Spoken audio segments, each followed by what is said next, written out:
Shabbat Shalom. So I told you earlier where I was at 4 a.m. this morning. And at 4:30 a.m. I had the brilliant idea of scrolling through my phone to try and help me fall back asleep. Whatever, who said that?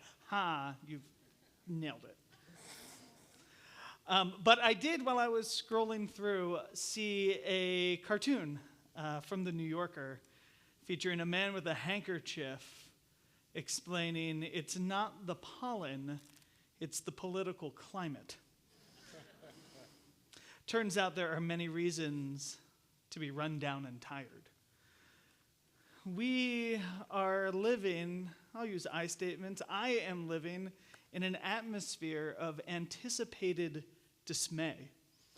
I brace myself every time I turn on the radio or the news or pick up my phone, waiting to see what ordeal might leave me speechless or outraged or both. The sheer number of news stories, executive orders, daily woes has felt overwhelming, and I believe that a big part of that is by design. This is the first sermon I've given to our community since Inauguration Day. And when I asked myself at first, what should I address, I laughed. Who could possibly pick just one thing at a time like this? As your director of social justice, how can I single out but one issue? It is a daunting task to figure out which tree to focus on as the forest catches fire. So this sermon then is not about one specific tree, it is about that fire. There is a rising culture of suppression in our country, of silencing, fear-mongering, of demands for conformity that can leave us as individuals and as institutions unsure of how or whether to speak at all. But of course, there is Torah to guide us, not with easy answers, but with deep truth and with models of human response, fear, silence, grief, courage, community. This week, we read one of the more challenging stories in the Torah, the sudden and very public death of the priests Nadav and Avihu at the consecration of the Mishkan. Amidst the awe and revelation of the sacred moment, two of Aaron's sons bring an Eish Zarah, a strange fire, into the sanctuary, an offering which was not commanded by God. The Torah offers no clear-cut why. Commentators across time have offered different theories: that they were drunk, arrogant, ecstatic, overzealous, or trying to go above and beyond. We don't know. What we do know is what happens next. A fire bursts forth from God. At this time, it doesn't consume the sacrificial offerings, it consumes the priests. They die on the spot in front of everyone. And again, our text does not give us the answers about why.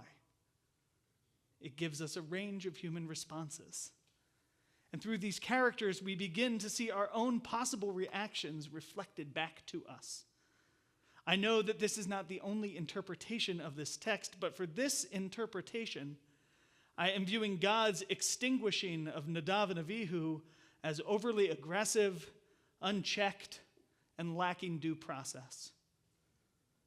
Moses acts swiftly. He is the closest to power and the one who is responsible for maintaining order. He insists that the ritual must continue. His focus is on preserving the system at all costs. He orders the bodies to be removed and instructs Aaron's other sons to continue with the offerings. Moses tries to make sense of it, to frame this horror as sanctification. He turns to his brother Aaron and says, this is what God meant when saying, Through those near to me, I will show myself holy. But we hear something deeper in Rashi's addition to Moses' words. We hear fear. Rashi adds that Moses revealed, I knew this Mishkan would be sanctified by those beloved of God, but I thought it was going to be you or me. I thought I would be next. And isn't that how terror works? It isolates us. It warns us, don't step out of line. You saw what happened to them. You could be next. It's the logic behind every crackdown, every disappearance, every silencing. First Nadav and Avihu, then those who speak too freely, then the ones who say nothing but might say something. We are reminded of the words attributed to Pastor Martin Niemöller. When they come for you, who will be left to speak? Aaron's cousins carry the bodies out of the sanctuary. They don't speak. They don't weep. They just do what they're told. They represent those who are caught in the system, the ones who maintain ritual, maintain purity and order, no matter how broken it might be. And Aaron, famously, hauntingly, says nothing. Vayidom Aharon. He was stilled, silent. It has been read in so many ways, as submission, as shock, as protest, as spiritual transcendence. A midrash teaches that Aaron is rewarded for his silence, but right now that feels like misguided complicit. See to me. And as for the larger Israelite community, we don't hear their voices. Maybe they're in awe, maybe they're afraid, maybe the authors decided that their voices don't matter, and maybe they just don't know what to say. And that's what happens in the wake of suppression. The people fall silent. Not because we don't care, but because we don't know always how to speak, or because no one has created a space where it feels safe to do so. And that brings me to something I want to tell you from my heart. I don't know who I am in this story. And I don't know if who I am today and who I want to be fully align. I haven't found that perfect role model. Some days I'm Aaron. I'm silent and stunned. Some days I'm Moses. I'm speaking not for myself, but for a bigger enterprise. And yes, sometimes I'm in the crowd, uncertain and watching. I'm a work in progress, aren't we all? Amen. But I do know this, I do not want to remain silent. And I know I don't have to speak alone. We were not meant to stand alone in the face of fire. When we lift our voices together, we provide support for one another. We give each other courage. Franklin Roosevelt taught that courage is not the absence of fear, but rather the assessment that something else is more important than fear. Our synagogue must be a leader in this field. We absolutely must be a model of free speech, a laboratory for respectful debate. We've said it before. We will keep saying it. Inscribe it on your heart. Disagreement is not a threat, but a sign of deep engagement.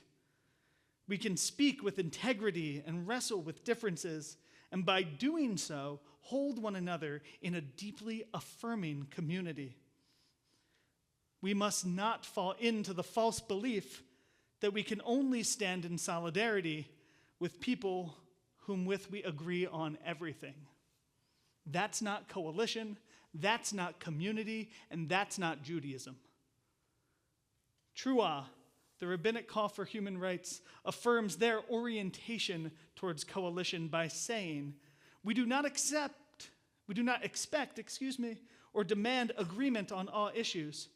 We are committed to remaining in coalition with those who may not share our perspectives on every issue, but with whom we share values. This kind of coalition work requires moral clarity. and the ability to hold complexity. It requires us to speak up when our identity is being used, not to protect us, but to justify harm. It demands that we reject false coalitions that claim to defend us while betraying the very values that we hold sacred. Let me be clear. It is not anti-Semitism to criticize a government.